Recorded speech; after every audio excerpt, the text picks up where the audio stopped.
November 24th, 1991, Garden Lodge, Kensington, 6 minutes to 7 in the evening. Jim Hutton was in the room.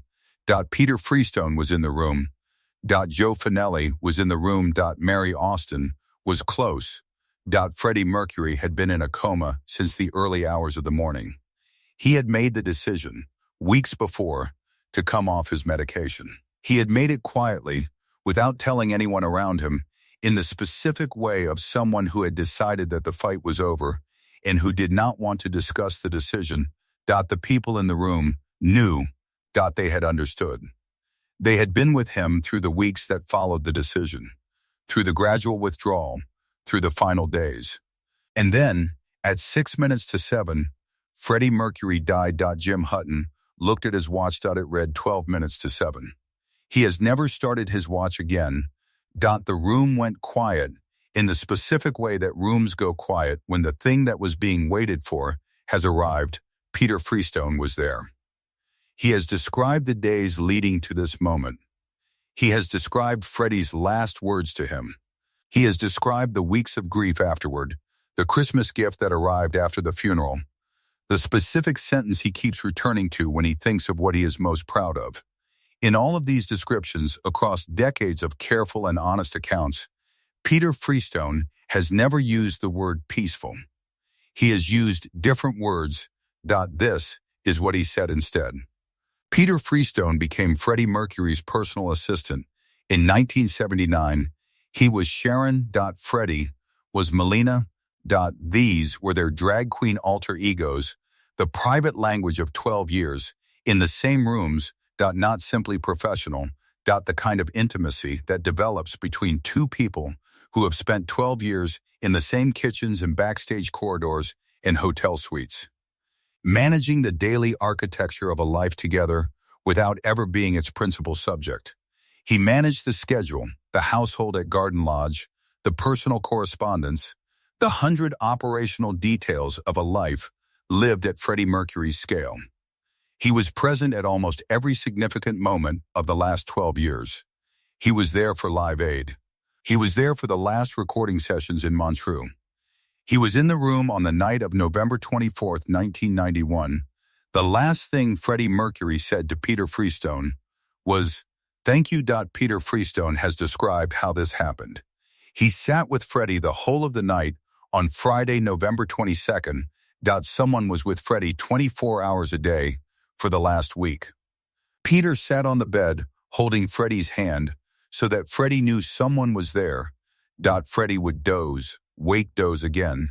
One of the times he was awake, they had a short conversation, about how things were downstairs, whether everything was clean and tidy. This was Freddie Mercury in the last days of his life, asking whether the house was clean and tidy, not because he was confused, because he genuinely cared, because this was who he was. And the very last thing he said to Peter Freestone was, "Thank you." 2 words. And then Freddie Mercury went back into the doze from which he would not fully return. Peter Freestone has said, "To this day, I'm not sure if it was for the night I was sitting there with him or for the 12 years we had been together." He has sat with that uncertainty for 34 years. He will carry it for the rest of his life. Thank you for the night. Or for the 12 years. Or for both. Or for something else entirely that neither of them ever said aloud. Or for something else entirely that neither of them ever said aloud. This is the specific quality of Peter Freestone's account of Freddie Mercury's final days, the precision of it, the refusal to simplify. He does not say, "Freddie died peacefully."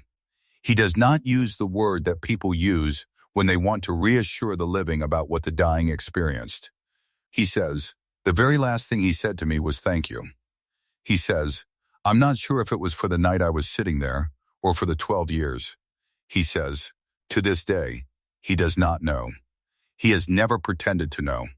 He was in the room. He sat on the bed. He held the hand. He heard the last words.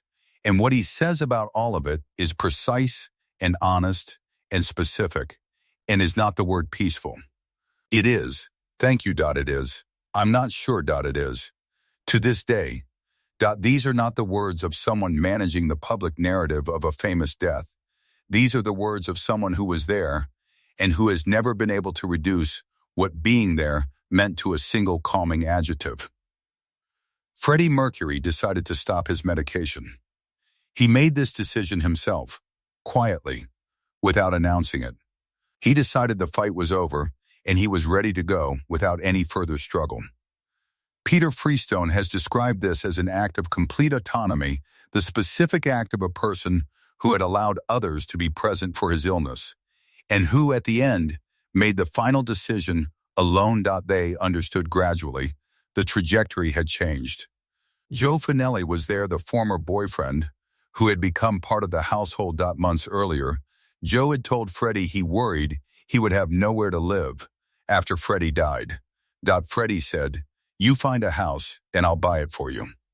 He bought him a house in Chiswick in his final weeks, still buying houses for the people he loved, still asking whether things were clean and tidy downstairs, still everyone's friend.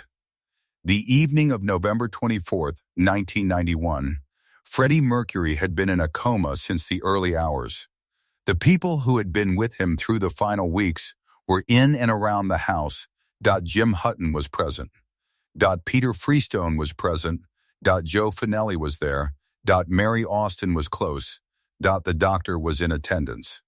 The house was quiet, with the specific quiet of people who are waiting for something they cannot stop, and who have decided to be present for it rather than absent from it.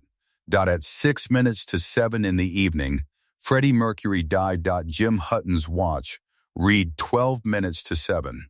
He has never started it again. This is Jim Hutton's record of the moment, the stopped watch.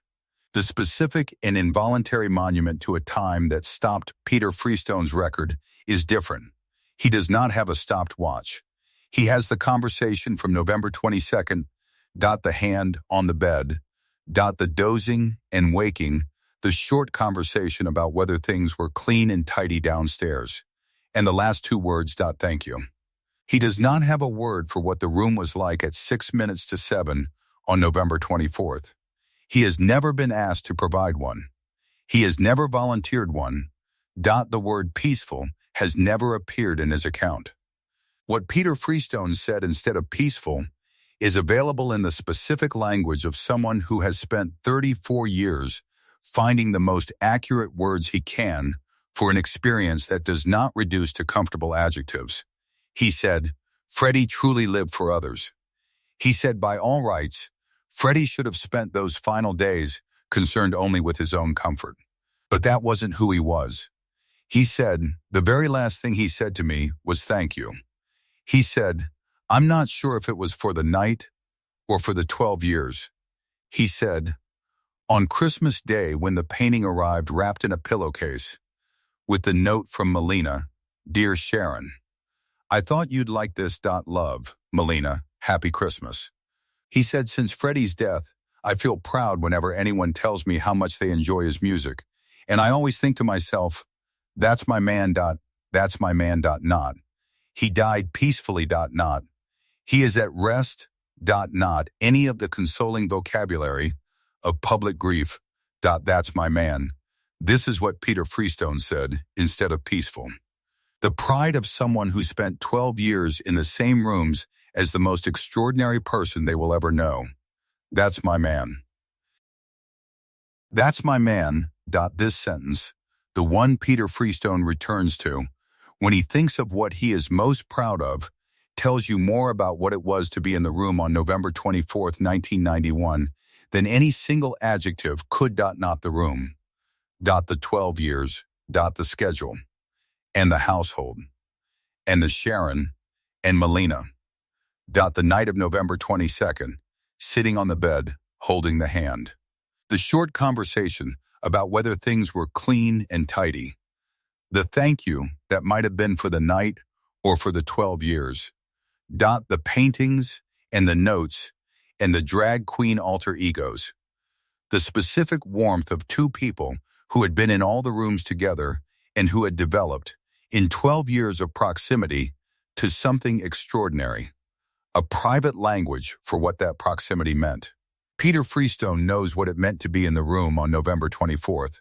He has described it in the only way he can, not with a single word, but with the accumulation of words that add up to what the 12 years were. And the 12 years add up to, that's my man. Jim Hutton's watch read 12 minutes to 7. He has never started it again. This is the other record of November 24th, 1991, not Peter Freestone's record of the 12 years and the thank you, but Jim Hutton's record of the moment. Jim Hutton wrote it in his memoir in 1994, the most accurate object for the most accurate feeling. The watch stopped. 12 minutes to 7. He has never started it again. Freestone was the person who held the hand and heard the thank you. Hutton was the person who looked at his watch when it happened. Both were in the room. Both have given the most honest account they can. One with words. One with the absence of a watch that has never been started again. Neither of them said peaceful. The word peaceful, when used about a death, means something specific. It means the person was not in pain. It means the ending was quiet. It is a word of reassurance given to the living to provide comfort. Peter Freestone has described enough of what the final weeks look like that an observer might choose peaceful and not be entirely wrong. But Peter Freestone has not chosen it. He has had dozens of opportunities. He has not said it. He has said, that's my man. He has said, the very last thing he said to me was thank you. He has said, to this day, I'm not sure. These are not the words of someone withholding comfort. They are the words of someone who was there and who has decided that the truth is more complicated than a single calming word, and that the complicated truth is what Freddie Mercury deserves. The complicated truth is what Freddie Mercury deserves. And Peter Freestone has given it. Consistently. For 34 years. Not. Because he is withholding comfort, because he is being accurate. Because the 12 years, the Sharon and the Melina, and the schedule and the household, and the night sitting on the bed, and the thank you are more important than the adjective. Because the adjective flattens what the 12 years were. Because that's my man contains everything that peaceful does not. Peter Freestone knows what the room was like. He was in it. And what he has said about it in 34 years of finding the most accurate words is not peaceful.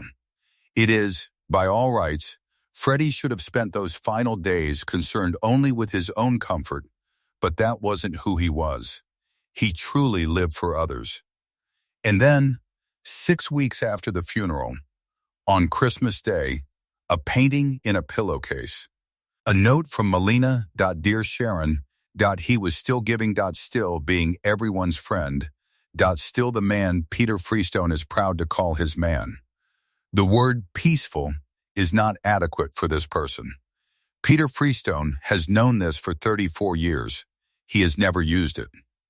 6 weeks after Freddie Mercury died, on Christmas Day 1991, a friend arrived with something wrapped in a pillowcase. Inside, a painting by Henry Scott Tuke, one of Peter Freestone's favorite artists. On the front, a note. From Melina. To Sharon. Freddie had arranged this before he died. In the weeks before the final decline, he had thought about what Peter would want for Christmas, and he had sourced it and written the note. Dear Sharon, I thought you'd like this. Love, Melina. Happy Christmas. Peter Freestone was moping about. Still grieving. And then the pillowcase, and inside, the painting. The note. Freddie Mercury was still giving. Still being everyone's friend. Still.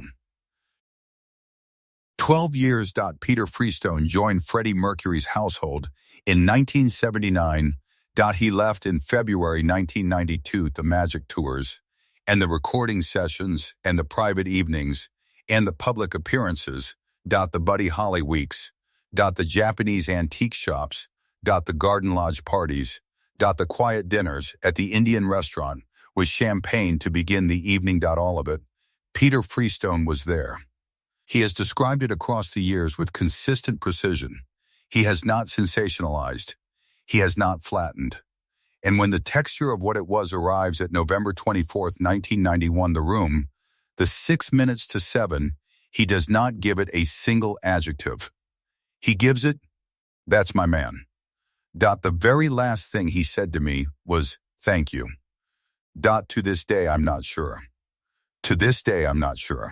This sentence has been sitting with Peter Freestone for 34 years. Thank you for the night or for the 12 years. He does not know. He was sitting on the bed. He was holding the hand. Freddie dozed and woke and dozed.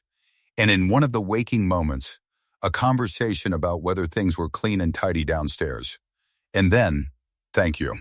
And then, the dozing from which there was no further return. Peter Freestone sat with the thank you for the weeks and months that followed. He sat with it through the funeral, through the Christmas painting in the pillowcase, through the clearing of Garden Lodge, through the 34 years of being the person who was there. He is still sitting with it. To this day. And the uncertainty whether the thank you was for the night or for the 12 years is not a failure of memory. It is the specific honesty of someone who understands that both are true and that neither is complete. The thank you was for the night and the 12 years and everything else that 12 years in someone's rooms produces between two people who were Melina and Sharon to each other. It was for all of it. He just was not sure which part Freddie meant. November 24th, 1991. Garden Lodge. 6 minutes to 7. Freddie Mercury died. Jim Hutton looked at his watch. 12 minutes to 7. He has never started it again.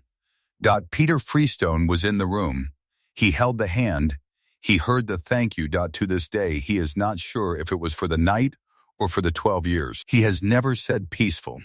He has said, the very last thing he said to me was thank you. He has said, that wasn't who he was. He truly lived for others. He has said, that's my man. On Christmas Day, 6 weeks later, a painting in a pillowcase. A note from Melina. Dear Sharon. Happy Christmas. He was still giving. Still being everyone's friend. Still. Peter Freestone was in the room. He has described it for 34 years. He has never once used the word peaceful. Not because it is wrong. Because it is not enough. Because the 12 years require more than a single word. Because the thank you deserves more than a single word. Because that's my man deserves more than a single word. That's my man. Sharon and Melina. In all the rooms together. For 12 years. The very last thing he said, thank you. To this day, not sure which part he meant.